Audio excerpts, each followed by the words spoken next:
Jim Curson was taken by surprise when a haggard-looking man walked into his office, long graying hair, a thick beard. He was wearing dirty sweatpants with several holes in them and a Harley-Davidson t-shirt, and every visible part of his skin, even his neck, was covered with numerous faded tattoos. This man was clearly not the typical customer Jim had encountered in his 12 years as a senior. Loan manager in a bank branch. The man smelled strongly of cigarettes and sweat, which made Jim think he might be homeless. Jim was already reaching for the phone to call security when he suddenly felt a strange feeling that the man's face was familiar to him. "Rory, is that you?" The man smiled and nodded. "Hi, Jimmy. A lot of time has passed. You look great, not a day over 30. Jim wishes he could say the same. He had known Rory Dell since middle school. They were in the same class and played on the same teams in many sports over the years. Jim was small and fast, and Rory was tall and fearless. In high school, Rory was popular with girls who were sure that he would go into professional sports, either hockey or football. Everything changed in the 12th grade when Rory suffered a knee injury while skiing, which buried all hopes of a career as an athlete. Then Rory switched to his other hobbies, car repair and drinking. Jim kept in touch with Rory after leaving school. He was even one of the best men at his wedding to Trisha Lucas, 19, years ago. But later their paths diverged. Rory was partying too much, and Jim, as a married man looking to start a career after college, realized he needed to become more responsible.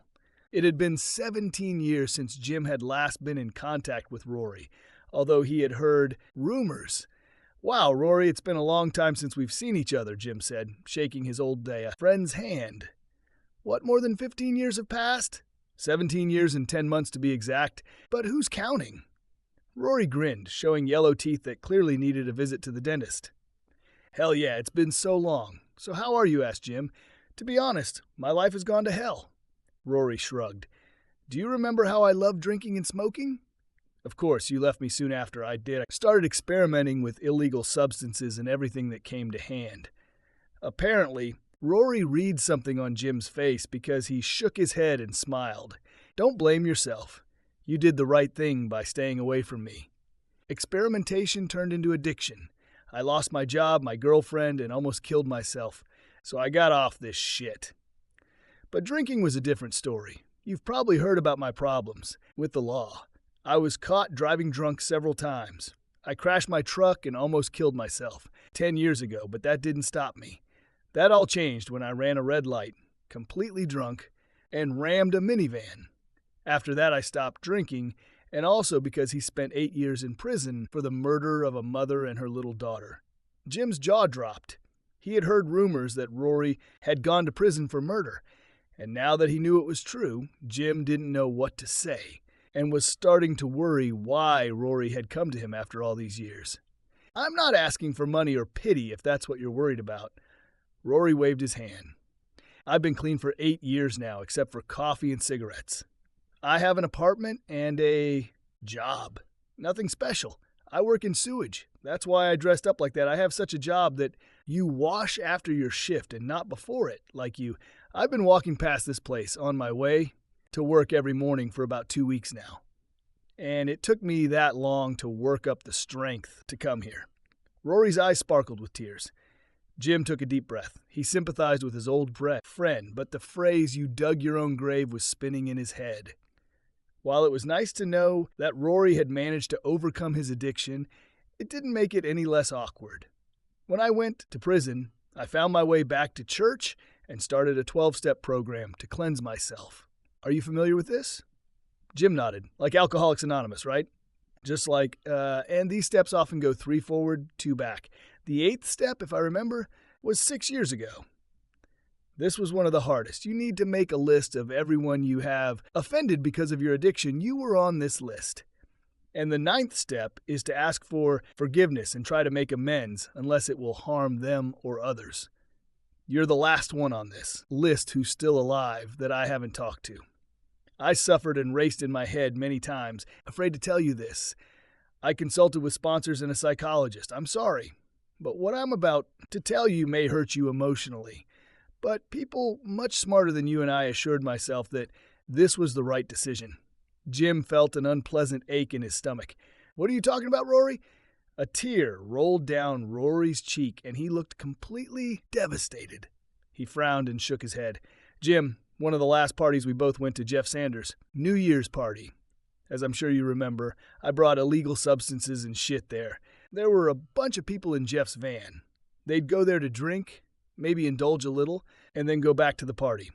I know that you didn't take anything that night. You just got drunk until you passed out. But Tricia...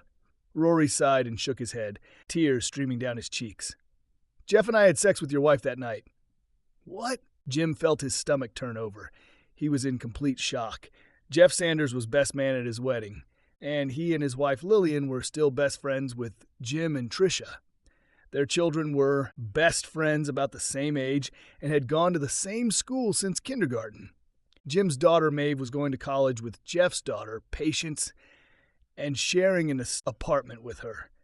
We were in some serious shit, and Jeff started flirting with Tricia. At one point, I saw him kissing her bare breasts. He kind of winked at me, and I just joined in. The next morning, I felt terrible. I knew how much she meant to you, and you just got married.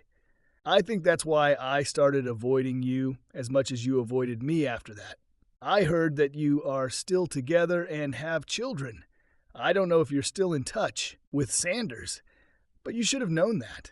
I'm so sorry it was terrible, and it never would have happened if your wife and I had been sober. I really hope that you can forgive me someday. That's it. I'm sorry for the pain this news will bring to you and your family. By Jimmy. With that, Rory stood up and walked out, leaving Jim completely confused. Jim's first reaction was that this was a mistake. He remembered that night it was their first New Year's as a married couple, and Tricia had really had too much. He remembered how sick she was, throwing up several times in the taxi on the way home and spending the next day in bed. Soon after, they both decided to give up all recreational substances. However, nothing that he remembered during all the years of marriage gave him any reason to doubt his wife's fidelity. When she organized the surprise for his 40th birthday, she looked so guilty just hiding the preparations that he couldn't imagine her hiding something so serious. And Jeff, if there was anyone Jim would take a bullet for and believed would do the same for him, it was Jeff Sanders. He worked as a school counselor at the very school where their children now attended and was highly respected in the community. Not the kind of person who would cheat, especially since Lillian and Jeff were already living together at the time. However, Jim had to admit to himself that he knew about the existence of the party bus, and that Tricia and Jeff had gone there to drink on at least one occasion that he knew about. Jim wasn't sure if they'd gone there together again, but it was a possibility. For the rest of the morning, Jim was in a state of intense internal struggle. At first, he was furious with his wife and Jeff. Then he felt like a complete fool because he couldn't believe that Rory's words were true. But if this did happen, it was a very long time ago, and Tricia was only 19 years old then. On the other hand, if Tricia and Jeff were intimate once, they had plenty of opportunities over the years to continue dating behind his back. His whole happy family life could be fake, all just 4 months before they become empty nesters, when Maeve leaves for college. Typically, Jim and his wife texted frequently during the workday. Tricia, who worked as the HR director at a local brewery, always found time to flirt over text. She sent Jim 3 messages that morning, but he didn't respond to any of them until the third one came. "Are you busy?" Jim replied, yes. Jim usually dined with colleagues at one of the nearby restaurants or pubs, but today he didn't want to be around people with a hurricane of thoughts that was raging in his head. So he simply grabbed a sandwich from the deli across the street and ate it alone in his office. He had no idea what to do next. It seemed like every possible choice was a losing proposition. If he confronts Tricia, she will either confess or she won't. If he confesses, he may not be able to stay with her. If she doesn't confess, he might not believe her. Or she might be so offended by the accusation itself that she'll become angry. If he ignores it, the unknown will torment him from the inside. At about 1:30, Jim finally thought of something he could do. Jeff's wife, Lillian, was a nurse, and Jim knew she was working the evening shift that week. This meant that she was home alone and had probably just woken up. Jim texted Lillian, "Hi, Lil. Sorry if I woke you up. If you're free, I need to talk to you. Somewhere private and confidential. Her response came 10 minutes later. Hi, Jim. Just got out of the shower. What kind of party are we planning? Are you working today? I can meet you at Gracie's in half an hour if that's convenient. Gracie's was a small diner near the bank. Jim finished working on one of his cases and told his secretary Sherry that he was taking the rest of the day. He also asked her that if Tricia called, she would say that he was in a meeting. Sherry knew Tricia, but not that closely. Her gloomy face and nod let him know that she would do as he asked, but she didn't like it. When Jim entered the diner, Lillian greeted him with a wide smile and an energetic wave. As Jim approached Lillian, a tall-legged brunette in denim shorts and a tank top, he couldn't help but think what a fool Jeff would be to cheat on her. Jim loved his wife very much and still considered her one of the sexiest women he knew. But Lillian, she was one of those women who was so beautiful that it seemed unreal. Even though Jeff had always been the guy that all the girls had their eyes on, Lillian still seemed too much for him when they first started dating. She was a model who appeared in catalogs and walked in local fashion shows to pay for her studies. Her perfect face with high cheekbones and full lips looked like she could still work as a model. Through it all, Lillian was one of the kindest women Jim had ever known, with a big heart and a willingness to always help others. With a wife like that, how could Jeff even think about cheating? So, Jimmy, what's the secret plan? Lillian said with a smirk, but her expression immediately changed when she saw his face. Oh God, what happened? Jim didn't answer. Instead, he ordered coffee and took a few sips before speaking. Lillian, do you remember the New Year's party at your house after the summer? Tricia and I got married. Lillian's eyes opened wide and her face tensed. You knew, Jim said, and at that moment it seemed to him that his whole world had collapsed. But you don't. I'm sorry, I should have known they lied to me. Lillian replied in a quiet voice, although her eyes showed anger. When did you find out how? Jim tried to speak calmly, although everything was bubbling inside. Right that night, they both told me that, Lillian shook her head. I feel like a complete fool. In fact, this was one of the reasons why I still married Jeff, despite his infidelity. If Jim could forgive Tricia, why can't I forgive Jeff? I should have known you and Tricia looked like nothing had happened, as if everything was normal. Lillian, tell me, how did you know? Jim insisted, trying to maintain his composure. Lillian sighed and shrugged. At the end of the party, I found Tricia in the upstairs bathroom. She tried to put herself in order. It was obvious that she had just had sex. Since you were newly weds, I just assumed that you found a place to retire in the house and had some fun. I didn't attach much importance to it. Hell, you wouldn't be the only couple to do this. The party was pretty wild, and I thought Jeff and I were the only ones who didn't have sex that night. So, I helped her take off her dress and put her in order. She was so drunk that she couldn't have done it on her own. I dressed her again to make her look decent and left her in the bathroom to finish her business.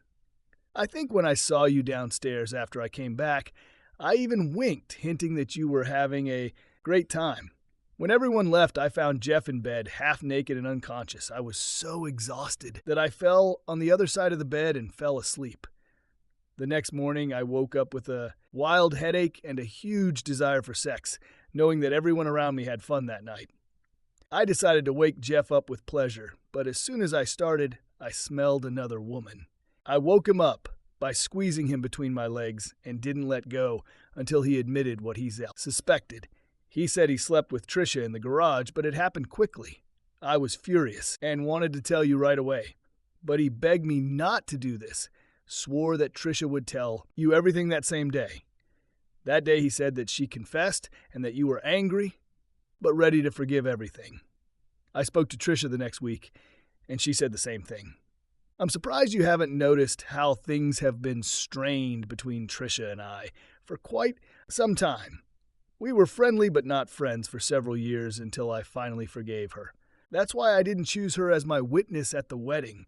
In the end, I accepted it as a mistake that neither of them would have made sober. I accepted it, but on one condition. Jim couldn't believe how deep this story went. Lillian smiled uncertainty. At first I said that you and I should sleep together to even things out, Tricia said she already suggested it, but you disagreed and said 2 wrongs don't make it right. I respected this and did not insist, so instead I slept with the hospital intern. Tall black guy with a British accent, a selfish guy, but he knew a lot about what he was doing and, well, you know. After that, Jeff and I went to couples counseling on my initiative because he really didn't want me to cheat on him, even though he was unfaithful himself. He was even a little embarrassed by this, considering that he himself is a consultant, so we didn't tell anyone. But it helped me restore trust in him and improve my relationship with Tricia. I still can't believe you didn't know about all this. Jim took a deep breath, clutching his coffee mug so tightly that his arm began to ache. Lillian, when you work shifts and I have to travel for business, do you think there is a possibility that... Jim, I'll stop you right now. Lillian held out her hand, stopping him. Honestly, I'm really angry at both of them for lying to me about telling you about this. But I'm quite sure that this was an isolated incident. Believe me, it took 10 years before I began to truly trust my husband. I watched him, I made others watch him, and I watched carefully when the possibility of a repetition of the situation arose. I know you're mad right now, but the truth is that it was just a momentary mistake in the heat of the moment in our garage, and it was over before they even realized what they were doing. Both were very remorseful for this. And although it was wrong to hide it, I know that Tricia loves you more than anything in the world. She lied to save your marriage. Considering how you two have always been the model happy couple, maybe this is for the best, and you should just forget about it. By the way, how did you find out? Lillian asked. Jim closed his eyes and laughed. It was a nervous laugh brought on by pure despair. He understood that he would either laugh or scream. Lillian looked completely confused by his reaction. When he stopped, Jim said, "Remember our old school friend Rory?" Lillian frowned. "Addicted.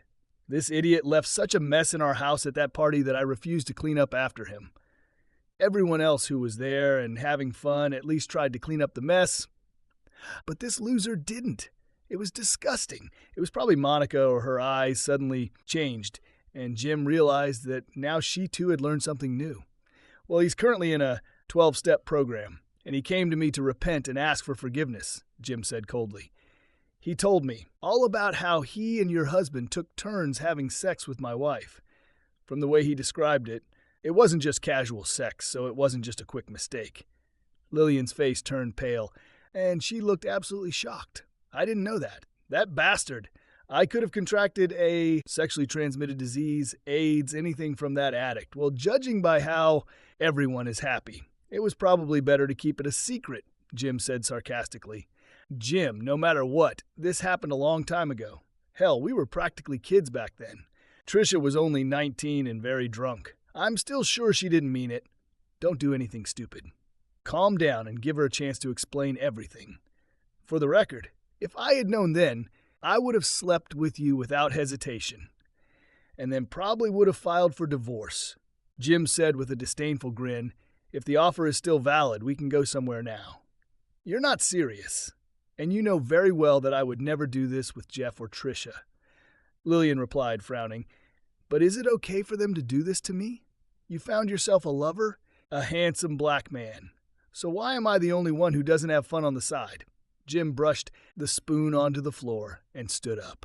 "Tell your bastard husband that the next time I see him, I will break his perfect nose. We're not friends anymore, and I'm starting to realize we never were.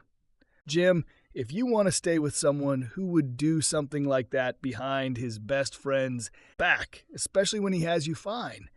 But if you are not ready to help me take revenge, stay out of my life. I'm sorry I don't believe that you didn't realize that I didn't know anything. You're too smart. You were just in denial and wanted to keep your handsome trophy husband. Goodbye."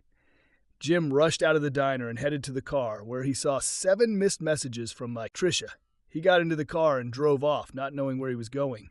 After an hour of wandering, he found himself in a more dangerous part of the city that he did not know. He spotted a dingy bar with a sign advertising a late-night show and thought, why not? The inside of the bar looked better than the outside. Clean, well-furnished, with a darkened stage that had a pole set up on it, surrounded by empty tables and chairs. Opposite the stage was a well-lit bar, counter lined with empty bar stools. Behind the counter stood a very attractive blonde in a black corset. She was short, about 65 meters, slender, with a beautiful face, full lips, and blue eyes. She had a lot of tattoos, which Jim usually didn't like, but they seemed to highlight her toned shoulders and arms, making her even sexier to him. There were just a few older men in the bar, drinking and playing video slots. Sorry, girls dance only on Thursdays, Fridays, and Saturdays. The kitchen is also closed. Not many customers today, said the girl, who looked no older than 20, but spoke in a deep, hoarse voice that reminded Jim of Scarlett Johansson. Do you have any whiskey? Jim asked sarcastically. The barmaid smiled. We always have whiskey. Choose any table, but if you sit at the counter, I can serve you faster. There are no waiters today either. Great plan, Jim said, sitting down and ordering a whiskey on the rocks. After his fifth drink, he looked at his phone and saw missed messages and calls from his wife and daughter, as well as one from Lillian. He chuckled and turned off the phone.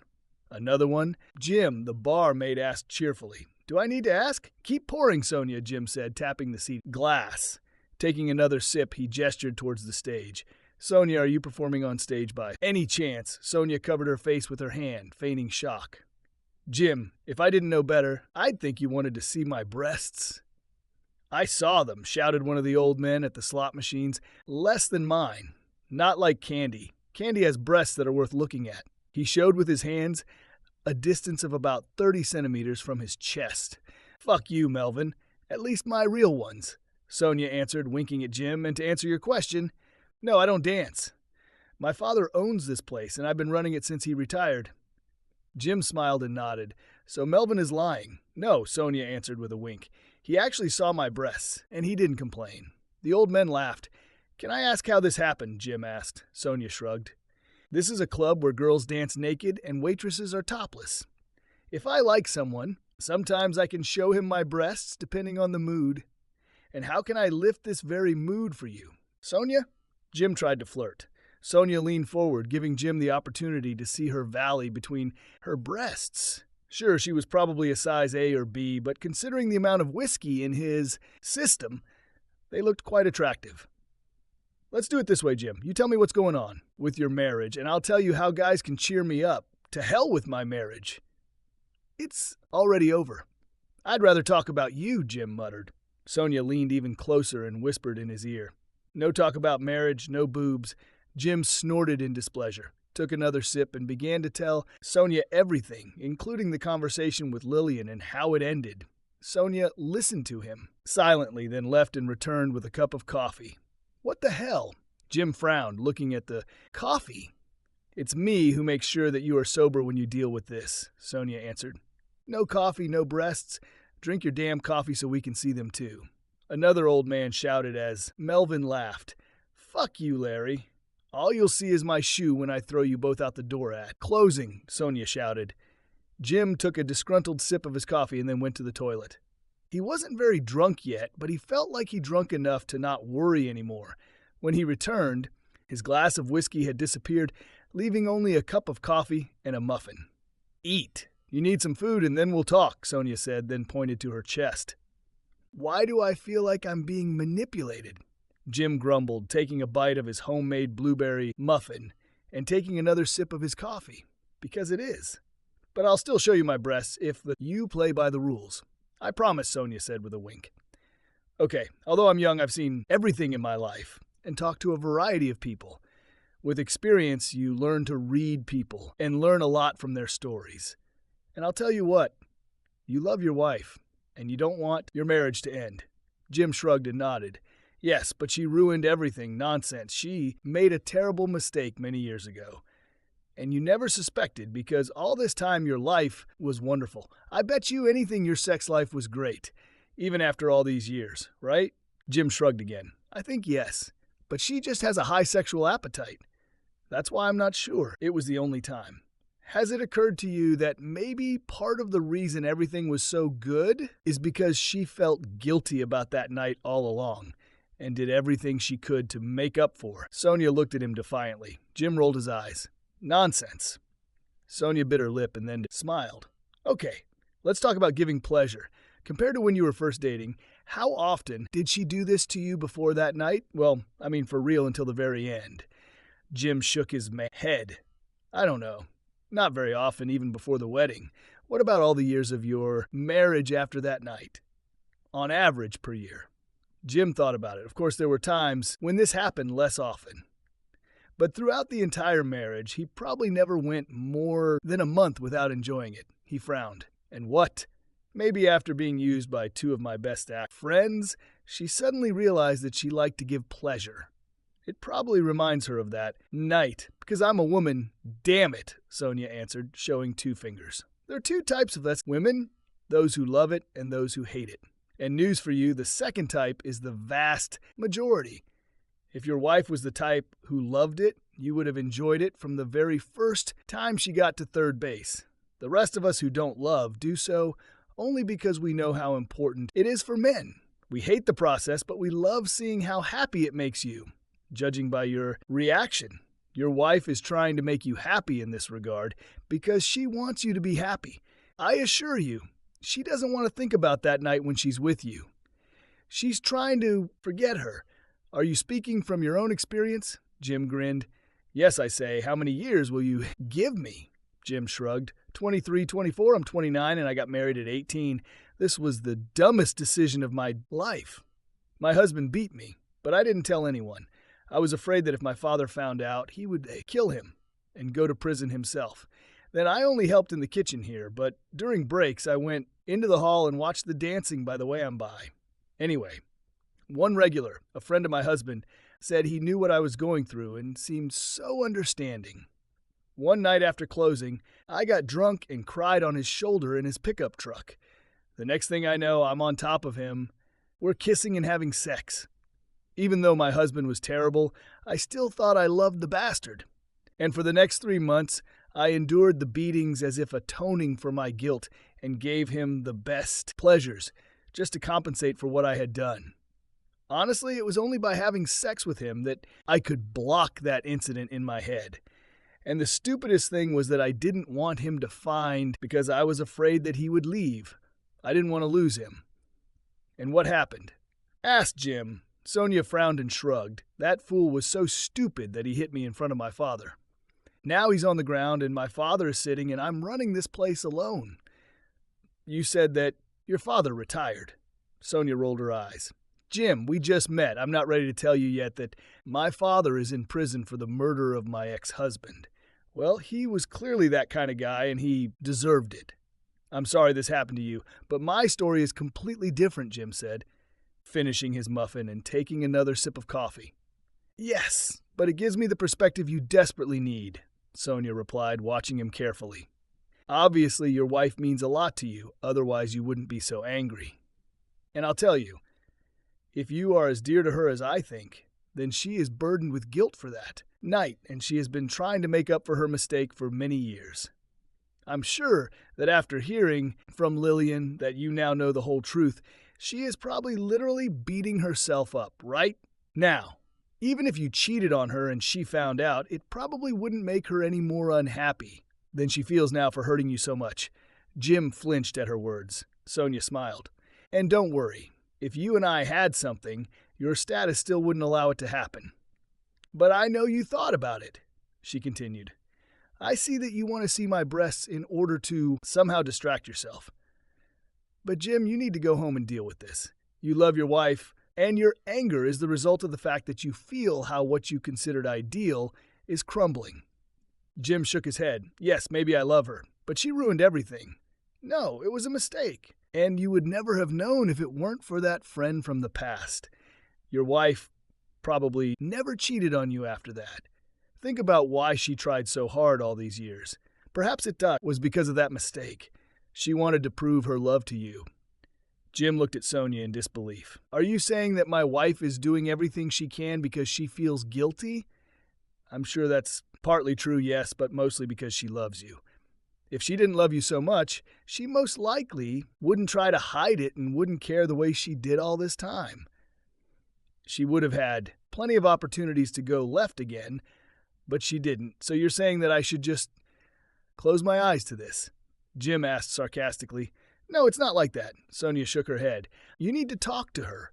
Find out everything, and try to forgive if you can. Because if you don't, deal with it now, you will never be happy. All this horror. How can I even imagine that everything can be fixed? I've just learned that Jeff and Tricia may have been laughing at me behind my back all these years. How can I live with this? Jim clenched his fists on the table. Sonia shrugged. As for Jeff, I would completely exclude him from my life. What his wife told you about it being a mistake is most likely true. But I'm sure that he was the initiator, not your wife. He was the one who started flirting with her that night, like your friend said. I'm willing to bet that if your wife wanted to do it again, he would probably agree. But I am sure that after that night, Tricia did everything possible to prevent this from happening again. You sound like you know men you've never met? Jim chuckled. Sonia winked. So what am I wrong about you? Tell me I've never been wrong. In my guesses, right? Contact your wife. But just cut Jeff out of your life and try to make sure that your wife stays away from him too, if you want to save your marriage. Jim crossed his arms over his chest. Let me guess, if I don't go home to my wife, you won't show me your breasts. Sonia smiled. No, but here's what I can offer. Let's go to my room behind the bar. You call your wife, tell her you're okay, and that you too will talk. And after that, well, maybe you'll still see them before you go home. Indignant exclamations were heard from the opposite side of the bar. Sonia shouted to the two old men, If you bastards ever pay the bill, I'll even shake it for you. The old men laughed loudly as Sonia took Jim's hand and led him into the room behind the bar. It was a small office, but neatly organized, a small desk, a computer, and a printer. Okay? Call. And then if you want, you can see them, although I suppose you'll want to go home right away, she winked. Jim shrugged, turned on the phone, and saw over 70 missed calls and messages, as well as 8 voicemails. He frowned, looked at Sonia, who nodded encouragingly, and dialed the foul number. Oh, God, Jim, forgive me. He heard Trish's voice, full of tears. Please don't leave me. I'm so guilty. I'm so sorry. Trish, I'm fine. I just needed time. I'm not able to drive, so now I'll call a taxi and go home. We'll talk, Jim answered calmly, looking at Sonia, who gave him a thumbs up as a sign of approval. Which bar are you at? Brewery Louie. Maeve and I will come, and she will drive your car home. We were really worried, Trish said anxiously. I'm sure you can pick me up. I'm in. Jim looked around, trying to find something with the name of the establishment. The only thing he remembered was a sign advertising dancers, but he didn't even know the name of the place. Sonia picked up the piece of paper and showed it to Jim. I'm at Starlight Girls on the corner of Cavendish and 14th North. In a nightclub, Trish said in surprise and indignation. You didn't do anything to spite me, did you? This is a damn nightclub, not a bad place. Jim snapped. If you come, fine. If you don't come, I'll take a taxi and maybe I won't come home today. He hung up and didn't need to look at Sonia to know that wasn't the best reaction. At that moment, he didn't care. Well, come on, show me. What? Sonia frowned. She reached behind her back, unfastened the hooks on her bra, and it hung freely. Sonia pulled the top of her bodice down, giving him a good view of her small but flawless breasts, the same bronze shade as her face. There was a small tattoo of a flower on one breast. Here, Sonia buttoned her bodice again and left the office. Jim followed her. Now that I'm no longer motivated to drink coffee, I'll grab some more whiskey, Jim said, sitting back down in his seat. You can't blame her for thinking that you decided to take revenge on her. You were flirting with me and trying to see my breasts, Sonia said, and I'm sure she's still on her way. Did she sound upset? After what she did, why does she even care what I do? Jim answered bitterly, Where's my damn whiskey? I like you, Jim, and I rarely like anyone who comes here. Trust me. Hold on to your coffee and go. Focus on how wonderful your life is, Sonia said. Okay, we live in Elmwood. I think it's about a 40-minute drive to get here. If she's not there in an hour, I'll drink whiskey and take a taxi to the hotel. Sonia leaned over and whispered, If she doesn't come, you can drink until closing, and I'll take you somewhere myself. But if she comes, no shouting, just listen to her and try to give her a chance to explain herself. Agreed? Jim whispered back, If I stay drinking until closing, I won't be able to be a gentleman, and I'll want to kiss those perfect little breasts. It doesn't matter. She'll come. Sonia answered in a normal tone, pointing to the coffee. The travel time estimate turned out to be wrong. Less than 20 minutes later, Trish entered the club. Despite her puffy red eyes and lack of makeup, Jim thought she was incredibly beautiful. No wonder she was often told that she looked like actress Amy Adams. Those piercing green eyes, long, naturally curly red hair pulled back into a ponytail, t-shirt and leggings still accentuated her slender 5'5" figure with size 4. Breasts that were once size 5 before she had a reduction and a lift of about 4 years ago. She was always a little shorter and curvier than Lillian, but Jim's wife always took pride in her figure and kept it in great shape. Trish looked around with a frown and seemed to glare at Jim until he realized that her gaze was directed at Sonia. "Where is Maeve?" Jim asked coldly. "You wouldn't go into a place like that," Trish hissed. "We took the spare keys and she will take your car home." "Is the performance over?"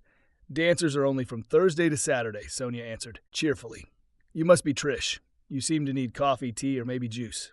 Sorry, but this is not a place where I would drink anything," Trish said in an arrogant tone. "No, probably not. As far as I know, no, none of us girls have ever been in a group with 2 of our husband's friends behind his back." Sonia answered with a smile. "Did you tell her?" Trish said in a hoarse voice, her pale face turning red. Jim glared at his wife. "Sonia is the one to whom you should be grateful that I didn't get into a taxi drunk and go to a hotel for an indefinite period of time. Be nice to her." "And how did she achieve this?" Trish looked at the young woman with displeasure. Sonia shrugged. "I promised to show him my breasts if he sobered up and called you. It worked." "What?" Trish started crying and didn't know whether to yell at Jim or at Sonia. "Look, Trish, I'm sorry for being so harsh about that comment about the band, but I'm a little protective of this club," Sonia said, still smiling. It was a quick glance, more of a joke than anything serious. "Now you two definitely need to talk. You can go home and discuss this in front of your daughter, or have a drink at the house's expense here, and talk in a more private setting. Your husband was upset, and I listened to him. Jim is an amazing person from what I learned about him, but nothing was going to happen. He loves you too much. So what do you do?" Trish wiped away her tears. "You tried to sleep with Lillian today," she told me. I was shocked, angry, and she was the first to suggest that, as she put it, even the scores. Jim replied coldly. "But you yourself told her that I'm not interested. Do you remember? Vodka and orange juice, please," Trish said sharply and sat down on the stool next to Jim. "Better double." Sonia made a serious face, nodded, and brought Trish her drink. "I think I better go see how the old people are doing," she added, grabbing a couple of beers and heading towards the video lottery arcade. Trish took a long sip of her drink, her eyes following the young woman.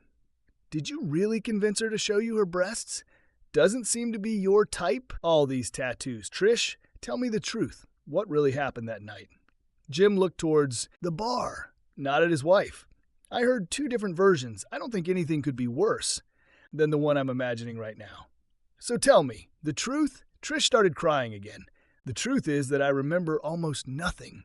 I got so drunk that everything was like a fog. At first I thought it was a nightmare. It was only when Lillian found me wandering around the house looking for the toilet that I realized what it really was." "And what did you do then?" Jim said in a mock cheerful tone. Trish burst into tears. Jim saw out of the corner of his eye how tears were streaming down her face. Even her nose began to run. He continued to look ahead, silently sipping his coffee. Unbeknownst to Jim, Sonia suddenly appeared in front of them and handed a clean white napkin to Trish. "Here you go, darling," she said softly, giving Jim a reproachful look. "Thank you," Trish said, and then turned to Jim. "Why do you need me to say that? You already know what I did. I slept with and pleased Jeff and one of his friends in his trailer. I told you I don't remember anything. I was drunk on illegal drugs and high on some crap Jeff had talked me into taking. I seem to remember him kissing my body and saying, 'You agree with this?' This is going to sound really stupid, but at that moment I really thought it was you there. I swear it's true. I thought you and Jeff had sex with me that night. Everything I could see was distorted. Only some spots and colors, and I decided that it was you. Do you really want me to believe that you thought I wanted to share you with Jeff?" Jim said with a grin. "Hush, let her finish," Sonia intervened. "So you were hallucinating and don't remember who was with you except Jeff." Jim gave her a sour look for interfering again. Trish shrugged. I knew it was Jeff because he took my hand and led me there. He teased me, because Jim sometimes took illegal substances well in those days, and I only smoked. I was so drunk that I wanted to prove that I was not such a bore as he called me. I don't even know if he actually kissed me or mentioned you. He said he doesn't remember everything either. And you thought it was me. Jim shook his head in disbelief. At first I thought nothing happened at all. Damn, I had never taken such substances before, so I didn't even understand what was happening to me. Trish cried again. Then Lillian found me and helped me clean up, and I realized that it was real. I felt their taste in my mouth. I remember Lillian made some remark that we were newlyweds, so I calmed down a little because even though I slept with another man, you were there too. However, I was still afraid of how Lillian would react if she found out that Jeff was with us. I tried to find Jeff, but I couldn't, so I went looking for you. I found you almost unconscious, on the sofa. I asked when you got there, and several people told me that you had been sitting there drinking for several hours. Then I realized that you weren't there. The thought of sleeping with two men who were not my husband made me sick. I was terrified but afraid to be around Lillian. The Felts helped me get you into the taxi, and I'm sure you remember how I had to ask the driver to stop a couple of times so I could throw up on the way. I got to bed but couldn't sleep. My heart was beating so hard that I thought I was going to die. I didn't actually sleep until the next night. I was only pretending when you came because I couldn't face you, because I was ashamed of what I had done. Jim snorted and shook his head. And what about the fact that you hid everything? How did this happen? Lillian told me that she found out Jeff had cheated on her that next morning, although he didn't mention the trailer or that it was a threesome. Can you tell me something first? Trish asked quietly, wiping away her tears. How did you know before you talked to Lillian? She didn't tell you that I asked her to sleep with her. Jim shook his head. Sonia frowned and refilled it with coffee. Well, honey, do you remember Rory Dell? Trish winced. That drunken creep you forced me to include in our wedding party, he sold you substances in those days. Was he spying on us? Jim turned and looked at Trish. A faint smile flashed across his face. Trish frowned in disgust and downed her drink in large gulps, then motioned for Sonia to have another. That bastard lied. I asked Jeff who the other man was, and he said it was a friend of his from out of town that you and I didn't know, so there was supposedly no chance you'd ever find out. And when did this conversation take place? Jim asked, turning back to her. Trish ignored his question and asked her own. I slept with Rory Dell that night, and he only told you about it yesterday. Jim shrugged. He's going through a 12-step program, so now he's apologizing to everyone he hurt while he was using. He deceived me. Where is his apology? Trish said with contempt. Jim chuckled. Deceived, according to him, and nothing you said makes me doubt his version. You willingly went along with it. First I gave pleasure, then I had sex with them in turn. I gave pleasure again. I had sex again. Jim, Sonia said sternly, this isn't helping. She was obviously in no condition to consent to sex with anyone other than her husband. No, he's right.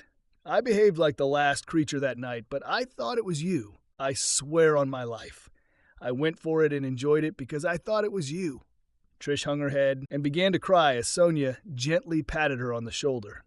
You didn't answer my question. When did you discuss what happened with my best friend? Jim asked coldly. Trish fidgeted in her seat and avoided his gaze. 2 days later, when you went to the gym, I called him. I said I knew it wasn't you and demanded to know who the second man was.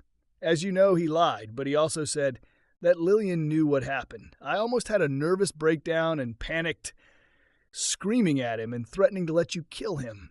You know, Jeff, Mr. Psychology. He calmed me down and convinced me that the best thing for everyone is that you never find out. He said that the only thing I would gain by confessing was relief from my guilt, but the price would be great pain for you. He said that you would leave me and he would have no chance to restore his relationship with Lillian. Jeff said he already told Lillian that you were aware and that we were working on it. Later that week, she invited me over. I was terrified, but I had already convinced myself that by hiding the truth from you, I would save our marriage and save you from pain. This is not an excuse, but at that time I was naive and truly believed that I was doing the right thing. I lied to both you and Lillian. Jim raised his eyebrows. So when she offered to even the score by sleeping with me, you said I wouldn't do it to continue the lie? No, I just couldn't stand the thought of you ending up with her. It would kill me. She is so beautiful, slender, perfect, she still is. You would have slept together, and she would have taken you from me. You're twice as good as her husband, and she knows it. Trish cried again, hanging her head and motioned for Sonia to give her another drink. Sonia gently touched her shoulder. Sorry, but I think you've had enough. You need to be clear. Headed to discuss this. Excuse me. I need to clear out the old folks to get ready for closing. But you two take your time. Jim, are you going to leave me? Trish asked softly. I don't know what I'm going to do. I'm still processing what's happening. I came to this bar to get drunk. Who would have thought that I would find a bartender and a marriage counselor here at the same time? You like her in a sexual way. I noticed as soon as I walked. Did you like looking at her naked? Trish said this with a hint of despair. It was a quick look, and yeah, they were pretty good. But I didn't marry you because of your breasts, which are better than Sonia's and Lillian's before and after your surgery. And I won't leave you just because of breasts, Jim said. Listen, I'm still trying to wrap my head around all this. You have to understand that what happened so early in our relationship makes me rethink a lot of things that have happened since then. Okay, I guess that makes sense. Jim turned and pointed his finger at her. One thing, if I catch you in one lie, even an innocent one, I will leave and may never come back. Understood? Yes, what do you want to hear? I'm telling you the truth. Were condoms used, but I suspect they weren't, and they were just smart enough to pull out in time. That's why I went to the clinic and underwent a full examination. I got a vaginal infection, but there were no STDs. Jim closed his eyes and shook his head. But we continued to have unprotected sex with you, the very next day, if I remember correctly. Hell, at least 5 times a week until you get your period. Trish frowned and shrugged. I already said that I was young and stupid then. I know that I could have infected you with something, but I didn't want you to suspect anything. Besides, I felt so bad mentally that I simply needed physical intimacy. It was only thanks to your love that I did not end up in a mental hospital. I felt so bad inside. Well, I'm so glad I was able to help you recover from sleeping with my 2 friends, Jim said sarcastically. Jim, Sonia said reproachfully, returning to the bar counter. The establishment was now empty, and the lights were bright. Sonia shook her head. It's okay, I deserve it. I know I acted selfishly, relying on you, even though it was my own fault. Well, according to your husband, as he told me, Sonia looked straight at Jim. You didn't really suffer when she leaned on you, especially when it came to pleasure. You must love sex. Trish's eyes widened and she blushed. Oh, well, it's not for me. You don't want white lies, so I'll say I don't like it. I can't stand the taste. Okay, that's not entirely true. I love that you like it so much. That's why I do it. And it turns me on to knowing that I can give you such pleasure. I think I also wanted to continue to prove to myself that I deserved such an amazing husband. Sonia raised an eyebrow and smiled slyly at Jim. He was starting to think that she was right about a lot of things, and maybe he should listen to her advice, even without bribes. But he couldn't say he regretted seeing her breasts, and Sonia didn't seem to mind showing them. Trish, I'm sure you know I have to ask this, Jim said, turning to his wife. He wanted to see her face when she answered. That night was the only time you cheated on me in our entire relationship, even when we were dating. Yes, definitely, Trish responded quickly. Over all these years, of course, they tried to seduce me. There was also harmless flirting. You saw it yourself, but I never kissed anyone more than on the cheek. And since we started dating, this has never happened until that night. Jim glanced at Sonia. He had a strong feeling that she would be right again. He turned to his wife, sighed, and asked the next question. I believe you. Did Jeff ever try to seduce you after that night? From the look on Trish's face, Jim knew the answer even before she nodded. He added, even when he was sober. Trish lowered her gaze and began to nervously twirl in her hands the cup of coffee that Sonia placed in front of her. He was never rude or pushy. These were more hints, comments that made me understand that he wanted more. When I reminded him that I could never do this to you again, he backed down, respecting my words. When was the last time he tried? Jim asked calmly. He saw Sonia glance at him with the expression, I told you so. Trish shrugged, visibly nervous. Last month, Jim closed his eyes. Not only did his best friend sleep with his wife a few months after their wedding, but he tried to repeat it for 18 years. Please tell me what happened the last time. Was it when I went to Philadelphia for a couple of days for a meeting at the headquarters? I already said that nothing happened. Lillian was at work at the time, so Jeff and Patience came over for dinner. You probably remember I talked about this. The girls were sitting in another room, and he helped me wash the dishes. He leaned towards me and said that I had very kissable lips, and looked down so that I knew he was talking about the wrong lips. I told him I can't do this to you. No, I'm happily married and I don't want you. Sorry, but it sounds like you were looking for an excuse for him to stop, but didn't say no. No wonder he never stopped trying, Jim said sharply. Trish started crying again, and Jim rolled his eyes. All she did from the moment she entered the club was cry, even though he was the one experiencing the pain, and she was the one who caused it. You don't understand, Trish said, sobbing between words. Of course, I didn't want to kiss him or anything else. He never went any further when I politely refused. So I always did it that way. I didn't let him touch me in a way that he wouldn't touch you. He was your friend, and I was afraid that if I angered him, he would destroy our marriage without hurting himself. His marriage was different from ours, as I thought. You knew. He and Lillian allowed each other to sleep with other people. Did you hear this from his wife, that she is not against his cheating? Sonia intervened. Not directly, but Lillian wanted to sleep with Jim. She hinted at it when she called me tonight. And I know she sleeps with doctors at her job, Trish stammered. Jeff told me, and there were rumors many years ago. Sonia frowned and shook her head. Honey, he was just using you, and I tried to do this for all these years. Well done for not giving in a second time, but he is a serial cheater, and if Lillian ever had a fleeting relationship, it was most likely an attempt to take revenge for his infidelities, and I bet it was a long time ago. Either she's in complete denial, or she's just resigned herself to who he really is. Trish, if you and I have any chance of saving our marriage, Jim said firmly, you have to promise me that you will never have anything to do with Jeff again, or with Lillian, either, as long as they stay together. What? But nothing has happened since that night. He's your best friend. Our daughters are best friends and are going to live in the dorm together, Trish said with surprise. A best friend doesn't try to seduce his friend's wife over and over again, Jim replied. I know it will be awkward, but it's necessary, and Maeve needs to know why. Trish's eyes widened. What?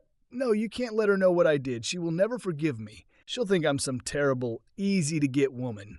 How old is she now? Asked Sonia. 17, Jim answered. Soon 18. Sonia rolled her eyes.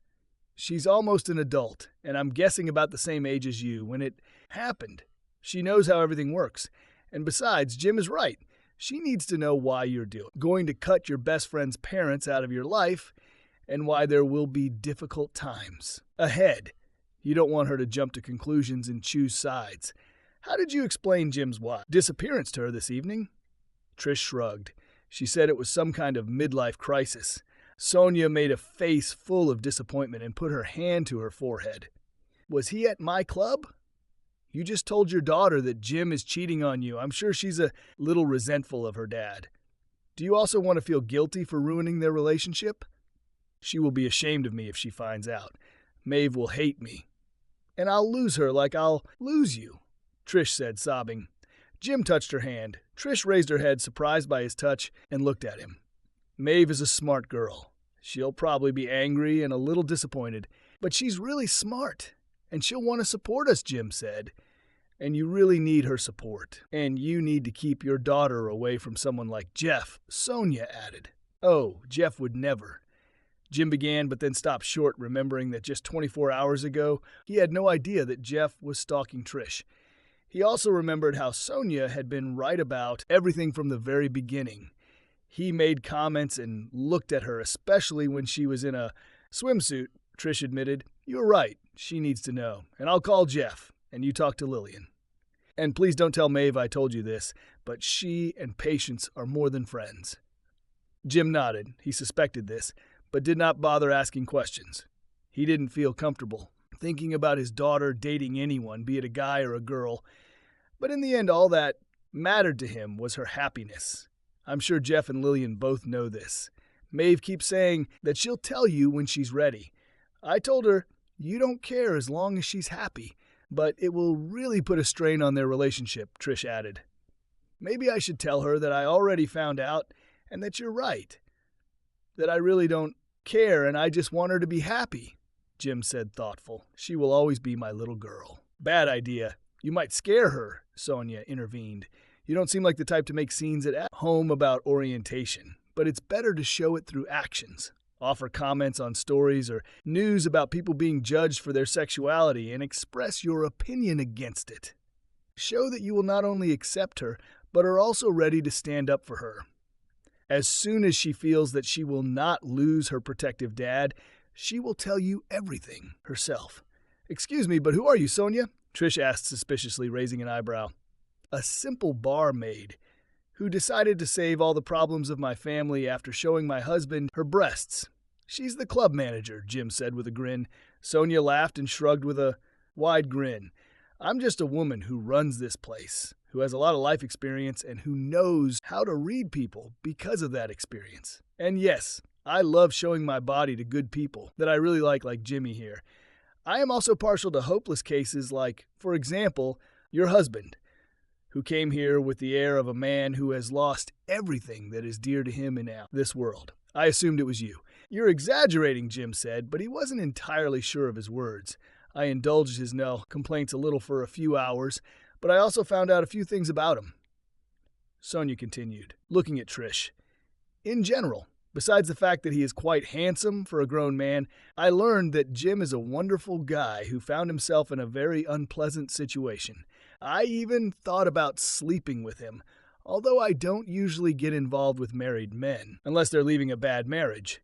But as I learned more, I realized that he still loves you too much, and I decided to give your marriage a chance. At some point, yes, I showed him my breasts, but he looked at them like a picture on the wall or like a scene in a movie. That's when I realized for sure that I had no chance of anything more than a one-time romance, even if he left you. But I don't need it. Jimmy is the kind of man you can fall in love with and marry. Well, I'm very glad that you didn't sleep with my husband and decided to interfere in our lives, Trish said and took out her phone. Jim is sober enough to drive now. Don't worry about a taxi, Sonia said, waving him off. Sonia, can I take your number? I'd like to invite you to dinner to say thank you, Trish said, emphasizing the last words and smiling. Sonia seemed to flinch as if Trish had lunged at her. Trish, it's my pleasure. But like I said, Jim is the kind of person I could really fall in love with. The three of us shouldn't have sex. And I don't think it'll help your marriage. Trish didn't mean it like that, Jim said with a nervous laugh, then looked at his wife. Trish? I think I promised not to lie. Trish smiled and shook her head. A small part of me actually considered that option for a second to even the score by allowing Jim to have a threesome, and you are very beautiful. But I already know that this will not solve anything, but will only complicate the situation, especially now. Besides, like Lillian, Jim might fall in love with you and leave me. No, I'm only offering dinner and maybe some friendship. Maybe you can give us some more advice while we work on our relationship.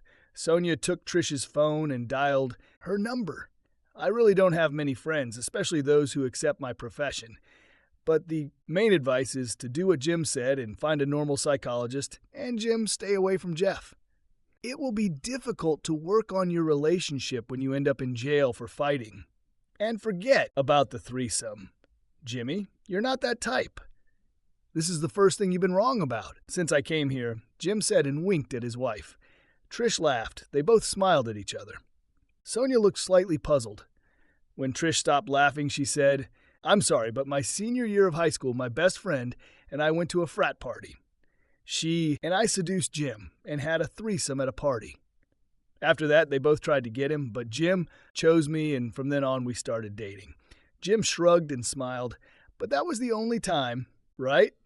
Sonia asked in bewilderment. And you're not looking for another threesome, judging by Jim's reaction when you said you might be interested. Then both Trish and Jim started laughing. You scoundrels, this is not true, is it? Were you just making fun of me? Sonia asked, joining their laughter. Sorry. You were right about everything you said, and it was starting to get annoying. So I wanted to see what it would be like if you were wrong even once, Jim said.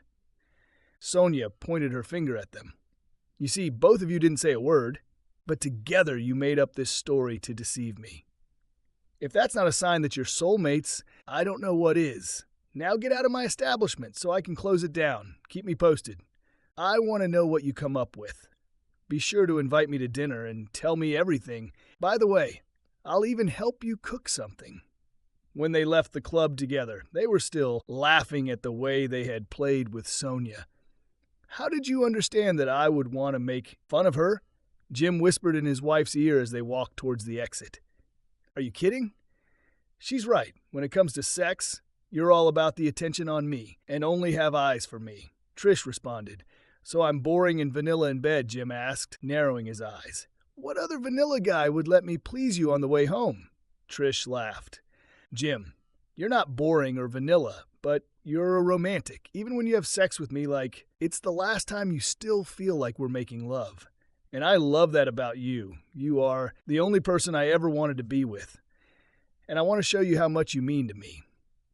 After a restless night due to their conversation at Sonia's club, Jim and Trish both took the next day off. They devoted time to finding a family psychologist and drawing up preliminary rules that they would follow in the future. It was obvious that most of them, such as not drinking, alcohol alone, or not being alone with members of the opposite sex in the house, were about trust that Jim needed to rebuild, but he didn't want to ask Trish to do something that he wasn't ready to do. After intense discussion, Jim and Trish were able to reach a compromise on the rules, although there were some initial difficulties. For example, a discussion about how Trish would no longer go out with her friends to bars for a few drinks resulted in a heated argument. At one point, to even things out, Trish even offered Jim a free pass the opportunity to cheat on her once as long as it wasn't Lillian or Sonia. Jim, of course, refused, and eventually the tension between them settled back into a calm discussion. Although Trish agreed to stop communicating with Jeff and Lillian, she insisted that she must call Jeff first so that he would not be caught off guard when Lillian learned all the details. Jim wanted Lillian to know the whole truth as soon as possible, and even wanted to be present during the conversation with Jeff. But Trish refused to put the call on speakerphone because she did not trust Jim, afraid that he would lose his temper and say something in a fit of anger. Hey Jeff, this is Trish. Trish began cheerfully, although she looked very tense. Yes, Jim has returned home. Listen, I told him everything, absolutely everything. She paused as she listened to his answer and took a deep breath before continuing. No, this is a bad idea. Don't come. Look, Jeff, I've been thinking a lot about that night these last few days. No, that's not why. Can you please just tell me the truth? That night, all you did was try to convince me to go to the trailer with you so we could have sex. I know you didn't take the crap you gave me. That thing kept me up all day and you fell asleep. Right away that night, did you give me the drug on purpose to seduce me? Jim watched as Trish's face turned red, her expression became increasingly angry, and her eyes filled with tears. She seemed to be barely holding back her tears. No, Trish said sharply, this definitely wasn't what I wanted that night. And you know that very well. I thought it was as much a mistake for you as it was for me. But now it's clear that you planned it. And how can you not understand that I told you no 100 times? Yes, I was afraid that you would tell my husband.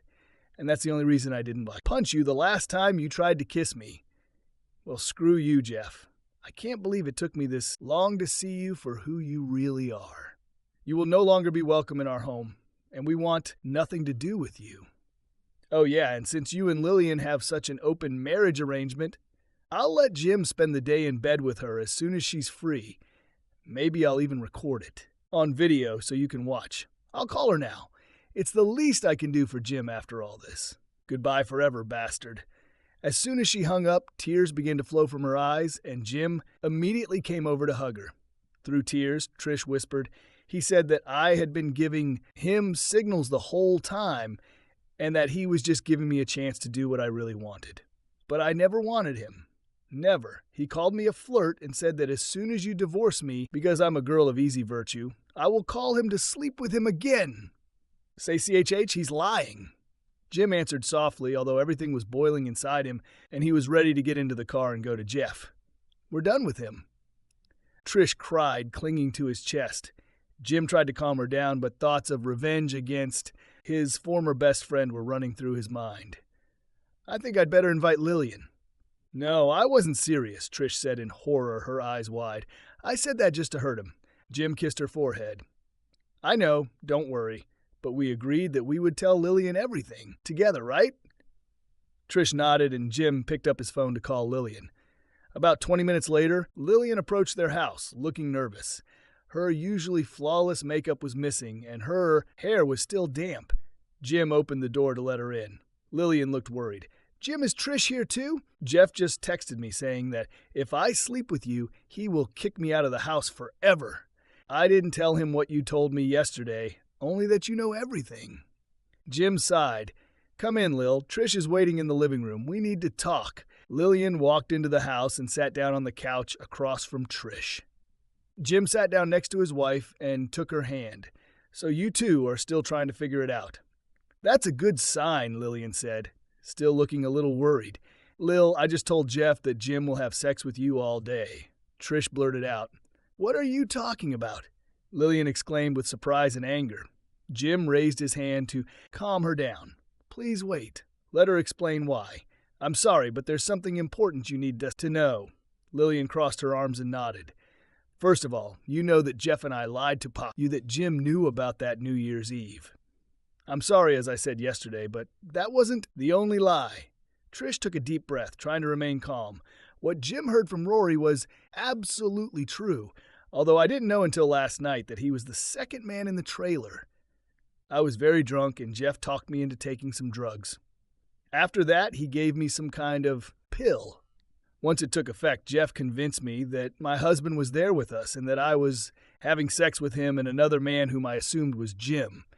I was hallucinating, couldn't think clearly, and was completely swayed by it, thinking it was a sexual experience with Jim and Jeff. That felt like some kind of weird dream. I didn't realize it wasn't Jim until you helped me clean up and I went downstairs. Your husband just admitted to me that he deliberately brought me to the trailer with the intention of using drugs to seduce me, and he's made several attempts to seduce me again over the years, claiming that you and him have an open marriage and that you don't mind. According to him, you also sleep with other men, so it didn't matter. Damn it, I don't sleep with other men. It happened once before our wedding, just to take revenge for that New Year's Eve, and he knows it very well. Lillian answered indignantly. So you knew all these years that he was flirting with you, and you didn't tell me anything. I thought I found a way to stop him without ruining our friendship. Trish replied with a sigh. I understand that I was wrong, but you needed to know the truth. And I want you to know that Jim and I are trying to repair our relationship. And you need to think about your future. Your husband tried. But I always stopped him, and I believe Trish, Jim added softly. She was completely honest about everything. And I was there when she talked to your husband, my former friend, and if you're wondering, yes, she did say something to him like, since you and Lillian are in an open relationship, then Jim can sleep with Lillian all day. Trish, I thought we were friends. Why haven't you ever asked me how open our marriage is? Lillian said reproachfully, getting to her feet. Okay, if so, I'm ready. Let's go, Jim. Jim raised his hand to stop her. No, I'm sorry, but that's not why we asked you to come. Trish said this to Jeff just to get under his skin. I have no intention of cheating on my wife because of what happened almost 20 years ago. However, I am determined to keep this scumbag who tried to seduce my wife just a month ago as far away from my family as possible. Next time I see Jeff, I'll probably knock out a couple of his teeth. And you want me to give him this message? Sorry, but I don't think I want to talk to him. Luckily, I have work until late tonight, so we won't run into each other. Trish sighed. No, I already told him everything. We wanted to tell you the truth, and that we are going to see a family psychologist to try to improve our relationship. Because of Maeve and Patience, our daughter will always be a welcome guest in our home. But if you stay with Jeff, I'm sorry, but we can't be friends. Are you saying that if I don't leave my husband, our friendship will end? Lillian said in disbelief, shaking her head. This is a little hypocritical, don't you think? This is not an ultimatum, Jim interjected. We can't deal with Jeff now if we want to have any chance of repairing our relationship. We just don't see how we can maintain a friendship with you without contacting him. We're saying it's about Jeff, not you, and if he's not around, we'd love to be in a relationship with you. Lillian crossed her arms, paused for a moment, and said, Now I understand that over all these years you told Jeff how you cheated on me. What you said about cheating only once was a lie, right? He was with other women, and all this time he tried to hide it from me, just as I did from him.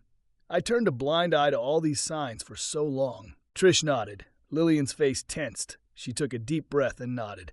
Jim, did he ever tell you that he had mistresses? Jim shook his head and looked at his wife. Jeff never mentioned cheating in front of him. He told me this many times over the years when we were alone, Trish replied. But most often this happened after he hinted at me. I stopped right away, but somehow he always started talking about it again. So you were always aware that he never stopped flirting. Lillian said through clenched teeth and anger appeared on her face. I must have been really blind. If I had at least suspected something, then perhaps we would not have come to this. Damn, this man manipulated you, Trish. I understand that you wanted to save the marriage and protect it, but you were simply used, and it was not your fault. I'm going to find out before. It's too late. Trish and Jim hugged Lillian goodbye, and she walked away looking determined and thoughtful. Jim looked at his wife with relief, knowing that the most difficult test, at least for her, was still ahead the conversation with Maeve. While they were waiting for Maeve to return from school, Trish made lasagna for dinner, which was their favorite dish. While his wife was cooking, Jim found something to do in the yard, doing small things so as not to think about the upcoming conversation. He received a message from Trish asking him to return to the house to wait for Maeve with her. Judging by the clock, the daughter was supposed to be back any minute. Jim was sitting at the kitchen table next to Trish when Maeve walked into the house with a worried look on her face. Even with her short red-dyed hair, Maeve was almost an exact replica of Trish in her youth.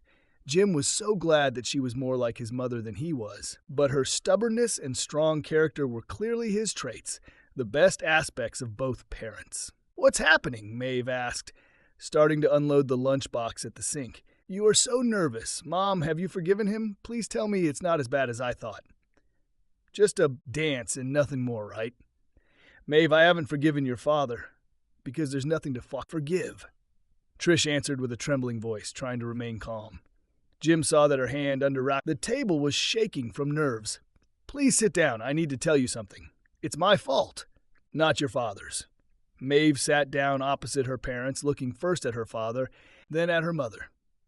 Okay, what's going on? You know how Dad and I always tell you to stay away from illegal substances. We're not just saying that. Not because we're overprotective of you, like Trish said, squeezing Jim's hand under the table. When we were younger, around your age, both your father and I made a lot of mistakes that we really regret. We told you this because we wanted to protect you from the same mistakes that we made. I learned the hard way that in addition to dying, you can also lose control and do things you regret later. About 18 years ago, I allowed myself to become so insane from alcohol and substances at a party that I cheated on your father with 2 men at the same time. What the hell? Maeve exclaimed, opening her mouth. This was the first time Jim had heard her swear in front of them since he was 10. Trish's eyes filled with tears, and she shrugged. I was so out of it that I didn't realize what I was doing, and that I wasn't with your father until it was too late. I was so ashamed and scared of losing your father, whom I love with all my heart, that I hid the truth and focused on being the best wife in the world and never again being in a situation where I could lose control. Yesterday, one of the men I was with confessed to your father. That's why he didn't come home last night until we both had a heart-to-heart talk with the help of a friend. It will be difficult for all of us, but your father agreed to try to save our relationship. Maeve grabbed her head with both hands, looking stunned. I don't know what to say. That's not the whole story, Jim said, looking at Tricia. Tricia frowned and could not look her daughter in the eyes. The second man I was with was Patience's father, Jeff, who specifically gave me substances to sleep with me. Throughout almost our entire married life, he tried to seduce me again. I rejected him. Every time. Not even allowing a friendly kiss on the cheek or anything like that. But I tolerated his advances because I was afraid that your father would find out what I did. In order for our marriage to continue, we can no longer have anything to do with Jeff. He will no longer be a guest in our house. What? Maeve screamed, jumping to her feet and crying like her mother. You slept with Patience's father. You're an easy girl. I can't believe it. She ran away, and a few seconds later her bedroom door slammed shut. Everything went great, Tricia said, wiping tears from her face. Jim patted her on the shoulder. She'll get through this. We needed to tell her the truth. Maeve stayed in her room and didn't even come out for dinner. Jim tried to talk to her several times, but she only told him to leave. Only at 9 p.m. the door of her room opened, and Maeve came out. When Tricia tried to hug her, Maeve gave her mother a cold look. Tricia frowned and walked. Dad, Maeve said coldly, I advise you to divorce your bitch wife, considering that I personally saw her flirt with Jeff several times, most recently a month ago, while you were away. Even Patience noticed, but I thought it was harmless, since you were all close friends. Obviously, this is not the case. Oh yeah, and tell her she ruined everything. Patience's father won't let her move in with me at college. He said that none of his daughters would live with a bi whose mother is a flirty bitch. Jim stood up and raised his voice. Maeve, you have no right to talk to your mother like that. She's still your mother. Maeve screamed. She is not my mother, but the donor of my womb after she ruined my life. When Jim hugged her, she tried to pull away, but soon she hugged him too and began to cry. I love her, Dad. I mean, romantic love. I want to marry her and be with her forever. Now I'm going to lose her because of my mom. I know, honey, I know. Jim continued to hug his daughter until Tricia left the room. Maeve sobbed. How can you be with her after what she did to you? Because it's been a long time, and I love her. It was your friend, my ex-friend, who was stalking your mom, not the other way around. I believe it when your mother says she allowed the flirting because she was afraid he would tell me everything if she pushed him away too harshly. I heard it in person when Jeff and your mom were talking. It doesn't matter. He won't let me see Patience again. He threatened to take her out of their school if she didn't promise to avoid me. He works at our school and he doesn't joke. Jim let go of Maeve and wiped a tear from her cheek, smiling. Whatever happens, we will get through it. But you know that your mother loves you perhaps even more than me. I know you're angry right now, but we need to be strong and work together to get through this. Your mother will need your support and strength because we will most likely have difficult times ahead. Jim, can you help me? Clean up some things in the guest bedroom, Tricia called. There will be guests arriving this evening who will probably stay with us for a long time. Guests with everything going on. Jim didn't really want their relatives to come over. Tricia smiled at him uncertainly, and then Maeve, Lillian, and Patience have permanently moved out of their home and need a place to stay. The reason Jeff said these nasty things to Patience is because Lillian said she would file for divorce as soon as Patience left for college. Of course, this was before her mother had a chance to talk to her. Lillian found out that besides me, he had several other women on the side. I told Lillian what Jeff told their daughter, and she decided not to wait, left work early and left immediately. I also asked Lillian before she left to tell this bastard that if he calls my daughter bad words, I will come with a knife and make him a eunuch. Maeve ran up to her mother and hugged her. Jim smiled as he looked at them. No one said anything, but he knew they would get through this, and he hoped he could too. Jim knew he had to stay out of the kitchen while the Thanksgiving meal was being prepared. He also knew that this event was important to her since Maeve was returning home for the first time since she and Patience moved into an apartment together in Philadelphia for college. Patience will certainly join her. Lillian was originally scheduled to be there as well, but at the last minute, she decided to spend Thanksgiving with her boyfriend of 4 months and his children. The next day, Patience and Maeve had lunch with them and met for the first time. When Jim talked to the girls a week ago, they both joked that they had gained 20 pounds by eating 2 large turkey dinners in one weekend. Jim was pleasantly surprised that it had come to this. The initial honeymoon phase where they stayed together to get over Trisha's infidelity and deceit ended shortly after Lillian and Patience stayed with them. The day after they left, Trisha woke him up in the middle of the night to make love. But he turned her down. They needed more help or the marriage would end. At first, consultations seemed like all sorts of touchy-feeling nonsense to him. The "how are you feeling" question was patronizing. She fucked two of his friends. How must he feel? If it weren't for the fact that he really loved Trisha and really wanted to try to overcome everything, he wouldn't have returned after the first session. He wasn't sure if it was brainwashing through repetition or if the consultant wasn't as ignorant as he'd once thought, but the feelings-mumbling mess was starting to make sense. So it was about less obvious things like when he felt distant or why it was sometimes important for Trisha to get closeness from him. He was working on trusting her again, and she needed confirmation to get over the self-loathing for what she had done. The situation became easier after Lillian found her own apartment and the girls moved to spend the summer in the city where they attended college. Jim found that he and Trisha were both holding things back to avoid making a scene in front of the others. Also, Trisha never admitted until Lillian left that every time Jim refused to have sex with her, she worried that he would end up in bed with Lillian across the hall instead. Since the house was empty, each of their problems were dealt with as soon as they arose, and Jim was more comfortable showing physical affection outside the bedroom. In fact, Jim not only didn't mind, but actually enjoyed it immensely when Trisha surprised him this morning by going under the kitchen table to pleasure him while he was eating breakfast. He decided to return the favor during dinner while she was still wearing her skirt from work. After 6 months of counseling and a lot of support from his friend, Jim almost never thought about what Trisha did to Rory and Jeff. When he did, or discovered that he didn't, trust his wife for whatever reason, Jim now had tools he could use to make sure he didn't allow her to create a wedge between them. There were still bad days, and in between, there were occasional breakdowns. However, they were in the minority, and neither of them was angry with the other for more than a few hours, and it was usually fantastic sex with makeup. Jim was extremely glad that things had changed, and hoped that recent events were another sign that his marriage was indeed in good shape.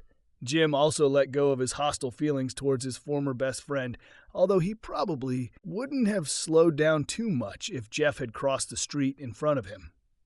Trisha looked a little nervous as she sat at the table waiting for Maeve and Patience. Everything had been ready for 20 minutes, but the girls were delayed due to an accident on the highway. Suddenly, Trisha's face lit up with a smile and she stood up. They have arrived.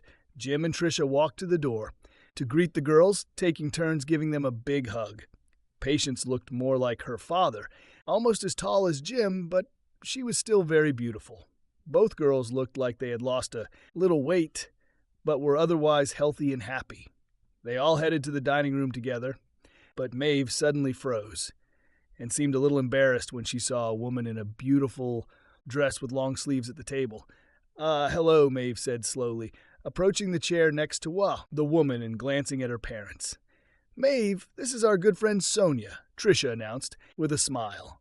And Sonia, this is our only daughter Maeve and our future daughter-in-law Patience. Sonia smiled and extended her hand to Maeve as she sat down next to her. It's very nice to meet you. You're definitely Daddy's girl. You and your fiancé are very beautiful, and I heard that you are both really smart. Maeve smiled back, but her gaze kept returning to her parents, expressing some bewilderment.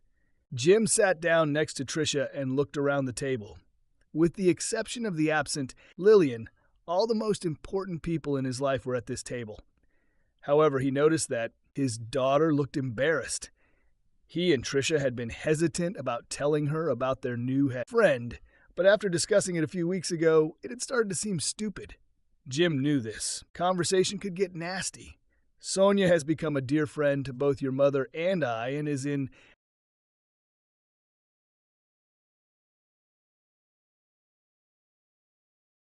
towards the young woman. Sonia blushed slightly, which was unusual for her. She waved her hand. No, you two are wonderful people who are madly in love with each other. That's why you're still together. I just showed my breast to Jimmy one time and gave him some friendly advice." At the last remark, everyone except Maeve laughed, although Jim laughed a little awkwardly. "When I picked up your father that night," Tricia began, "it was Sonia who had to thank for the fact that he decided to talk, and also for the fact that we both finally started to think with our heads and remembered what was most important to us. And don't worry, she showed her breast to me too." Tricia winked. Jim's eyes widened as he tried to give his wife a look that meant, "This is too much." Patience looked around at everyone. Then her eyes widened and she exclaimed, "Wow! So what are you three?" Maeve turned sharply to her girlfriend. "What? Well, as a couple, there are only 3 people in a relationship." Jim felt uneasy and noticed that his wife was blushing. "No, Patience. We're just close friends." "Wow." Maeve closed her eyes and shook her head and then looked at her father defiantly. "You slept with her, Dad, didn't you? How could you do this to your mother? Is this revenge for her betrayal?" "Actually, I started it all," Tricia said quietly, looking from Jim to Sonia. Jim couldn't help but remember that evening that happened just a week ago. As had become customary, they invited Sonia over for dinner and drinks afterwards.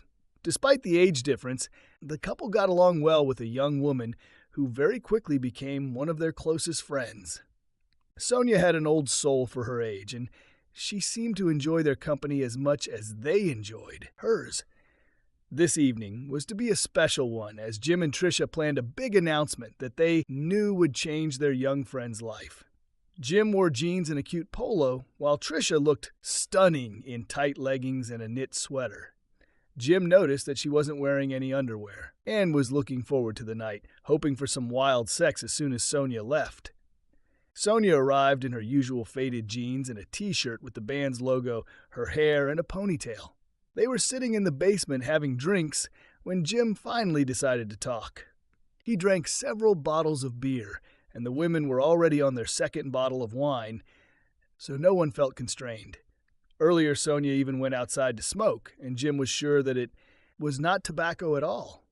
Jim and Tricia were sitting together on the couch, and Sonia was opposite them on the couch. "Sonia, Tricia, and I actually had an ulterior motive in inviting you today," Jim said, noticing his wife's wide smile. "Today we are signing documents, and tomorrow afternoon we will all go to the city together to sign the papers. The establishment is now ours." Sonia's eyes widened, and it seemed that she was about to cry. "Are you kidding me, Jimmy? This is true? For real?"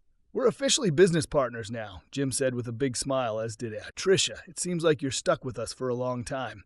Sonia jumped up and, half sitting on Jim's lap, hugged him tightly, pressing her head against his shoulder and whispering, "Thank you. Thank you. I still can't believe it." Tricia touched Sonia's hand. "Hey, what about me? Jim and I are equal partners." Sonia turned around and, finding herself sandwiched between them on the sofa, hugged Tricia.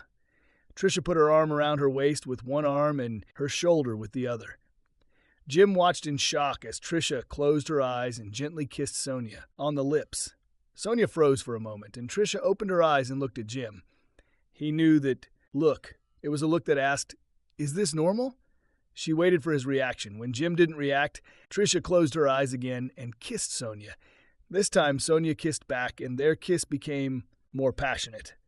Without interrupting the kiss, Tricia took Sonia's hand and put it on her chest and began to pull up her t-shirt. A few moments later, the red cotton bra was on the floor, and Sonia purred contentedly as Tricia began to caress her breasts. Jim was still in shock, but at the same time incredibly excited. He could not believe that all this was happening in reality, and was not a fantasy. Tricia pulled off her sweater and kissed Sonia again, pressing her bare chest against her. Knowing that Sonia was prone to showing off, Jim still thought it was some kind of prank, and expected the women to laugh and say, "Gotcha." But this did not happen. Tricia broke the kiss and, looking at Sonia in a commanding but passionate voice that Jim only heard in the bedroom, said, "Take off those jeans and please my husband, and at this time I will enjoy you." Tricia and Sonia stood opposite each other, and there was tension between them, mixed with mischief and laughter. Jim, watching them, felt his heart beat faster from the atmosphere in the room. Sonia, smiling at Tricia, said with a slight challenge, "It seems that today we can try something new." Tricia nodded, laughing, taking off her leggings, and added with a playful intonation, "Well, Jim, are you ready for this?" Jim, somewhat confused, took a step forward, watching as the two women continued to exchange glances. "Let's try to play a game," Sonia suggested, looking at Jim and lightly patting him on the shoulder. "Only this time, without the usual rules. We'll just have fun together." She looked at Tricia, who nodded and began to laugh. Laughter and light banter created an atmosphere in which all three felt at ease and free, allowing themselves to relax and simply enjoy the moment. They remained motionless for several moments, enjoying the aftertaste and heavy breathing. "Incredible," Sonia whispered, looking at both. Tricia stroked her hair and whispered back, "You were beautiful." She looked at Jim and added, "And you were incredible. We did it together as one." Jim smiled and felt a surprising sense of satisfaction that the three of them had shared this intimate moment. Tricia got up from the sofa, took Sonia's hand, and pulled her towards the bedroom. "Time to call it a night for real," she said with a smile. Jim followed them into the bedroom, where another night of pleasure awaited them, filled with laughter, affection, and a sense of togetherness. Returning to reality, Jim noticed that Maeve, sitting opposite at the dinner table, was grimacing with displeasure and wincing with embarrassment. Sonia took a deep breath and blushed slightly. "Listen, this only happened once. I won't lie. Alcohol played a role. Tricia started it all, but all three agreed completely. It wasn't revenge or anything like that. It was an intimate moment between friends. It was a special experience for me, and I don't regret anything. But to be honest, I was not going to ever discuss this with your parents again, so as not to create awkwardness. I apologize that this happened." Maeve reached out and gently touched Sonia's hand. "Everything is fine. Everything about my parents and sex is always awkward, but I'm glad they're happy again. So happy that I haven't seen them for many years. If you are involved in this, then I am very grateful to you. Let's just eat and not say the word threesome in this house again." Everyone laughed. Jim smiled, looking at his family, and then at Sonia. Deep down, he knew that Tricia was right. If it weren't for Sonia, he might have done something he would have regretted, and he probably wouldn't be happily married now. Or maybe he would have ended up in jail for beating up Jeff. However, was this a one-time occurrence, or something worth repeating in the future? This was a matter that he and Tricia had to discuss with Sonia. But for Jim, the main thing now was to save his marriage and friendship with Sonia, even if it meant giving up new fantasies. After dinner and the pumpkin pie being served, Maeve looked at her mother and said, "Mom, you've outdone yourself this year. The potatoes, the filling, and this pie are incredible. You always make amazing dinners, but this one is on the next level. I'm glad you liked it, but to be honest, I didn't cook everything myself," Tricia said with a smile and winked at Jim. "Dad," Maeve looked at her father incredulously, knowing that he rarely cooks. Not even on the grill. "Actually, your mom did most of the cooking." Sonia laughed. "I just helped her, and I added something of my own." "Sonia didn't actually work at the place your mom and I were talking to," Jim said. "She ran it. Technically, her father was the owner." "So you ran a nightclub?" Maeve asked. There was no trace of condemnation on her face, only interest. "Cool," Patience said, nudging Maeve. "We'll have to go sometime when we get back for Christmas. It could be fun." "Actually, I controlled it," Sonia replied, smiling, "but the club has now been sold and is being run by new owners." She looked at Jim with a slight raise of her eyebrows. "Yeah, another reason we wanted to introduce you to Sonia is because we're business partners now," Jim said. "The three of us and Sonia's father are now equal co-owners of the restaurant, which will open in a few months. Your mom and I will just be silent partners, but your mom will most likely want to contribute to the menu. Sonia will manage everything related to day-to-day operations." "Oh my God, that sounds amazing," Maeve exclaimed. "What kind of restaurant will it be?" "What is it called?" Sonia smiled widely and shrugged. "There will be a little bit of everything on the menu. I describe it as fine dining without the snobbery and overpriced food, and the title is kind of an inside joke about what brought your parents into my life. And believe me, I think they changed my life just as much as I changed theirs. We called it the 9th Step because it's on 9th Street Southeast. Original and simple, I like it." Maeve answered with a smile, glancing at her parents. Jim looked around the table and couldn't help but think that he was happier than ever. He found it hard to believe that he owed everything to Rory Dell's confession of cheating with his wife. Subscribe to our channel so that your love doesn't cheat on you. And go ahead and listen to the next story, because this story is nothing compared to the next one. If you're under 18, don't even click to the next one. Click to the next one. Click to the next one. Click to the next one. Click to the next one. Click to the next one.